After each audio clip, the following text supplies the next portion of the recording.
El 10 de mayo de 1998, en Heraldo de Aragón, el periodista musical Matías Uribe escribió un artículo titulado «Ha nacido una estrella».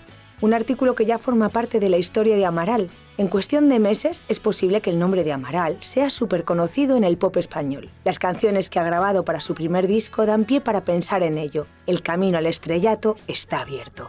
Fíjate que recuerdo una crítica que os hicieron en el Heraldo de Aragón, Matías Uribe, que decía «Ha nacido una estrella». Yo no sé si eso fue antes o después del disco con Virgin. Eso fue después. O sea, cuando Matías escuchó el disco. Exacto, recuerdo eso. Recuerdo también veros en Linacero, que de repente salíais en esos medios, que eran los medios que la gente de Aragón escuchábamos y leíamos sobre música. Mi madre yo creo que desconfiaba un poco, y mi padre también, de aquello, porque lo veían como algo que no me iba a llevar a ninguna parte, más que a pasármelo bien, ¿no?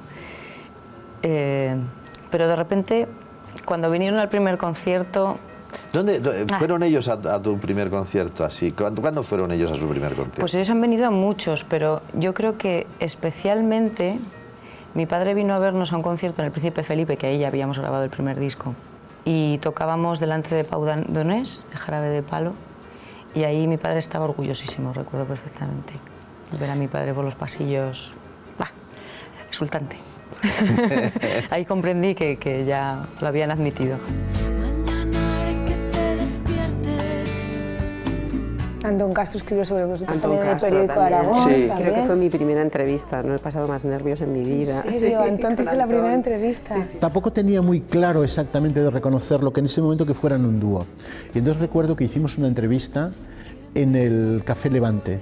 Conocí toda su historia, de que había estudiado en la Escuela de Artes y Oficios, que quería ser escultora, que tenía un montón de historias, que Juan iba a buscarla todos los días, o sea, toda esa leyenda y tal. Y luego, lo más bonito fue que me dejaron el primer disco en cinta, donde estaba Dile a la rabia, Rosita, todo eso. A mi caballito de mar, mi desequilibrado, me gusta por una galopada. Esa canción me dejó roto y dije, o sea, de aquí, de la Casa del Loco, dije, estos van a romper con todo, y así fue, claro. Es que...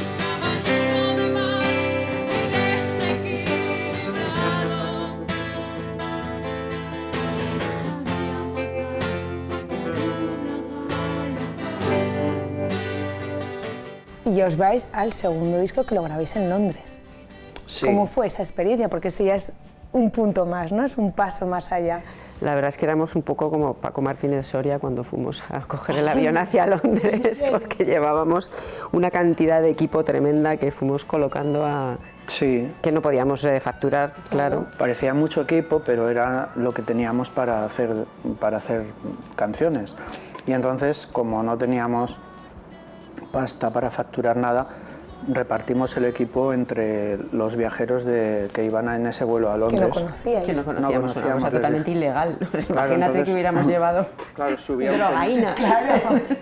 Claro, subía un señor con una Telecaster y una señora con un sampler o algo así, o unas chicas que nos ayudaron con el teclado, y entonces parecía, o sea, claro, al dividir nuestro equipo y tal, o sea, grabamos en un estudio muy pequeñito, y ese disco ya sí que empezó o sea, ese disco nos empezó a abrir las puertas del público grande.